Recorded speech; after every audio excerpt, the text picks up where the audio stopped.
My Benz, Benz, Benz. Allez hop, générique.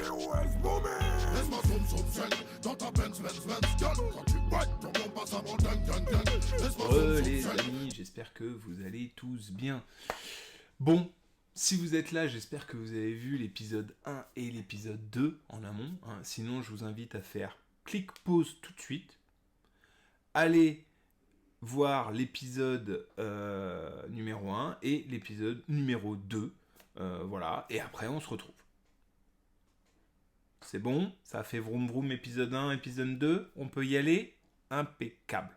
Bon, avant toute chose, vous le savez, c'est le petit moment, on s'abonne, on active la cloche de notification, on n'hésite pas à mettre un petit pouce en l'air, et on marque en commentaire, voilà, si ça vous a plu ou pas plu.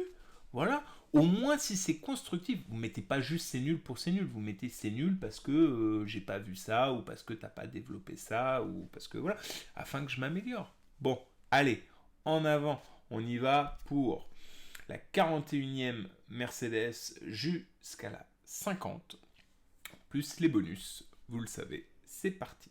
Et on commence en 1934 avec la Mercedes-Benz 130, 4 cylindres en ligne, 1,3 litre de cylindrée, 26 chevaux, boîte de vitesse, 4 rapports mécaniques, 92 km/h de vitesse de pointe, 10 litres de consommation. Année de production 1934 à 1936, disons que c'est la première petite citadine. Voilà, un peu mélange entre les ancêtres de classe A et de classe B. On part sur une 200D de 76, toujours en 4 cylindres en ligne, 2 litres de cylindrée, 55 chevaux, boîte mécanique 4, 31 secondes du 0 à 100. En clair, c'est plutôt un veau plutôt qu'un pur sang. 130 km/h de vitesse de poussée, 8 litres 9 de consommation, production 76 à 85, disons que ça a pas mal tourné. La D, c'est un peu l'ancêtre de la classe C, si on pouvait dire. Aïe aïe aïe. Comme vous le saviez, je vous l'ai déjà dit, la collection Altaïa est sortie de 2006 à 2009.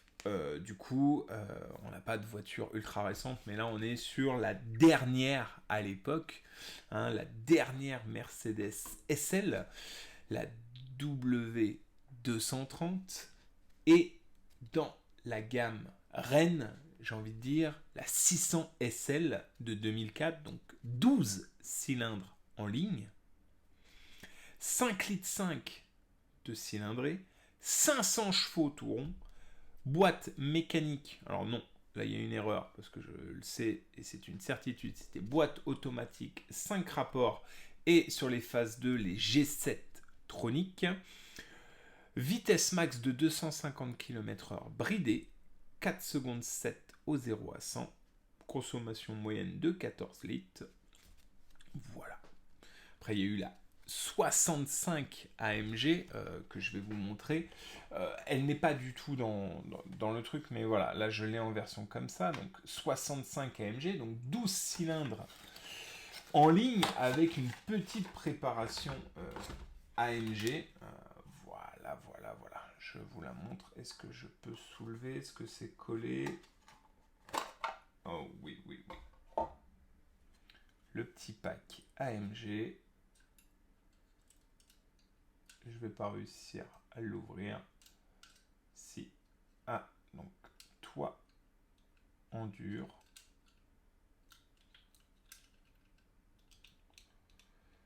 Ah là, faut être minutieux. Voilà. Alors oui, ça ne devait pas redescendre tout à fait comme ça. Voilà. Je l'ai pas ultra bien mise. Voilà.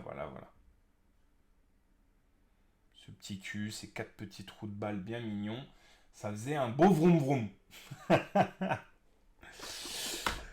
Donc le SL600. Ensuite, on part sur la Simplex 40 PS, donc 1902, là on remonte il y a plus de 100 ans. 4 cylindres en ligne, 6 litres 7 de cylindrée, donc c'est énorme. 45 chevaux, 4 vitesses mécaniques, vitesse max de 110 km/h et produite pendant une année. C'est un petit peu la descendante qu'on a vue de la 3-wheeler, hein, ni plus ni moins. Une 230 S universelle. Donc là, 1967, fin des années 60, début des années 70, toujours dans les 30 glorieuses. On aime ça. On est mieux, on n'a plus le reflet de cet enfoiré de soleil. Bon, on est content quand il est là, hein, mais bon, quand on tourne, c'est pas terrible. Du coup, je disais qu'on était toujours dans les 30 glorieuses, et du coup, les familles nombreuses, tout ça, la mode du break, ça arrive. 6 cylindres en ligne, 2 litres 3 de cylindrée, 120 poneys sous le capot, boîte vitesse 4 mécanique, 176 km/h de vitesse de pointe pour une petite consommation de 14 litres, un 0 à 100 en 13 secondes. Produite pendant une année, ça n'a pas dû faire le buzz, hein, ça fait même un petit corbillard, mais bon, ils ont eu le mérite de lancer une spécialité un peu premier break universel. C'est voiture, on peut tout faire. On arrive en 98, hein, et de 98 à 2005, on a eu cette magnifique S500, ultra révolutionnaire, et c'est à ce jour la dernière voiture produite à avoir le 8 cylindres en ligne, de 5 litres de cylindrée, 306 chevaux, boîte mécanique, 5 rapports, automatique, 5 rapports, et sur les phases 2 en G7 tronique. Le début de l'apparition des G7 troniques, vitesse max de 250 km/h bridée, un 0 à 100 6 secondes 5 et une consommation moyenne de 13 litres 4. Ultra raisonnable pour une limousine. On va partir à nouveau à l'époque de la guerre en 1939 et pour une production de 1937 à 1941, le 200V G5, donc l'ancêtre du la G, hein, un peu la concurrente de la Jeep Willys, le 4 cylindres en ligne de 2 litres accompagné de 45 chevaux, boîte mécanique 5 rapports, ce qui est énorme pour l'époque. Alors je pense que dans les 5 rapports, il y a 3 vitesses normales et 2 courtes. Je pense que c'est ça. Vitesse max de 85 km/h pour une consommation moyenne de 27 litres. Mais à l'époque, on s'en fout, c'est la guerre. On a dépensé sans compter, pour ceux qui auront la référence. En 1981, la 500 SEC, alias SEC. Donc, on en revient, est-ce que c'est une classe S essence? Est-ce que c'est une SE entre les deux? Le C, c'est pour couper. Il n'y a pas tranche diversité, c'est C. Donc, 500 SEC ou SEC, moi j'ai envie de dire SEC. 8 cylindres en ligne, 5 litres de cylindrée, j'y arrive, 231 poneys, 4 boîtes automatiques Gearbox. Donc là, du coup, on avait une boîte pilotée. 225 km/h de poussée pour une accélération de 8 secondes au 0 à 100, une consommation raisonnable de 11 litres 4 pour le moteur, et elle a été produite pendant 10 ans, de 81 à 91. On arrive, messieurs, dames, sur l'avant-dernière, la 170V limousine de 1949. Alors là, V, je ne sais pas pourquoi, et le limousine, je ne sais pas, parce qu'elle me fait plus penser à une citadine qu'à une limousine, mais admettons. Elle était composée de quoi? D'un petit 4 cylindres, pour une cylindrée d'1,7 litre, 38 poneys, 4 vitesses mécaniques, 108 km/h d'accélération, consommation moyenne de 9 litres, et produite de 47 à 50. Messieurs, dames, l'heure n'est pas grave, mais l'heure est à la dernière voiture, la 50e de cette collection Altaïa. Mercedes-Benz, la marque à l'étoile. Et on va finir par, non pas un modèle d'exception, au contraire, puisqu'elle n'a été produite que de 1936 à 1939. Le modèle que je vous présente est un modèle de 1938. Et elle est composée de quoi, cette 170H? Un 4 cylindres d'1,7 litre 170, vous le savez, 1,7 litre 2 cylindrée, 38 chevaux, boîte mécanique 4 rapports, vitesse max de 110 km/h pour une consommation de 10 litres. Voilà. C'est un mix entre la 2 chevaux et la Volkswagen. Bon, ça n'a pas fait la renommée de chez Mercedes en tout cas. Voilà. J'ai envie de vous dire que ça m'a fait très plaisir de vous présenter ces 50 modèles de cette gamme à l'époque. Et bien évidemment, vous le savez, hein, quand on était abonné, on avait le droit à des petits cadeaux. Donc dans la première vidéo, je vous ai montré donc du coup la voiture de Jean Alési, hein, la CLK DTM de 2005. Dans l'épisode 2, je vous ai présenté le deuxième cadeau qui était la Mercedes ML 430 service, voilà, qui était offert en deuxième cadeau. Et du coup, on avait 3 cadeaux supplémentaires, donc si je ne me trompe pas, au 5e, 8e et 10e envoi. Et du coup, c'était sous forme de plateforme. Je vais vous le montrer tout de suite. Voilà, on avait donc les 3 voitures de course. Je suis assez dégoûté parce qu'en fait, j'en ai une qui est sertie et pas les autres. Et il y en a une qui a cassé quand c'est tombé sur le meuble. Donc ça, je vais le recoller. Donc on avait la W125 de 1937, hein, là, donc la première voiture de course, qui doit venir se fixer ici.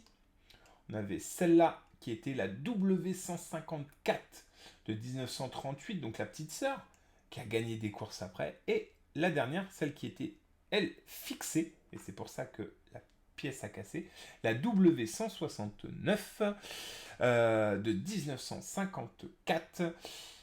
Voilà, c'est la version SL de course, hein, mais qui est magnifique. Donc je suis un peu déçu. Hop, je l'ai rattrapé au vol.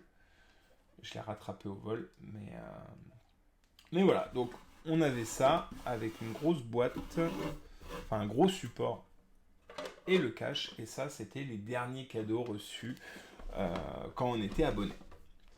Une magnifique collection qui a duré 2 années. Moi j'ai adoré la faire, j'adorais recevoir tous les 1 mois et demi, tous les 2 mois, 3 fascicules. Les prix, alors je me souviens plus, hein, ça va s'afficher ici, mais la première elle est pas chère, la deuxième est un peu plus chère, la troisième est à 9 balles, et après on paye 13,90 par voiture et par figurine. Donc voilà. Ça a été une collection qui a quand même été assez raisonnable, puisqu'il n'y en avait que 50. Hein. Tintin, par exemple, il y en avait 120. Les pièces d'échecs, eh ben, c'était au nombre total de pièces d'échecs. Enfin voilà, on sait qu'on part à minima toujours pour 2 à 3 années quand on fait ce type de collection, mais c'est avec plaisir. Là, j'ai commencé la collection One Piece pour mon fils. Donc ça va être sa première collection à lui, donc j'espère que ça lui plaira et que dans quelques années c'est Conorus 2013 qui vous présentera la collection vintage des One Piece. Peut-être, on ne sait pas. Voilà. Encore une fois, merci pour le soutien. La chaîne fait que grimper. Elle est montée très très vite en cette fin et début d'année. Là, ça stagne un peu. Donc, on se remotive, les amis. On partage. On n'hésite pas à mettre un commentaire. Encore une fois, je le dis, j'arrête pas. Mais la plupart des gens qui regardent la vidéo ne sont pas abonnés. Donc, abonnez-vous. Abonnez-vous, s'il vous plaît. Voilà. Je vous dis à très vite. Pour le prochain épisode, dans 15 jours. Hein. Tchou, les collectionneurs.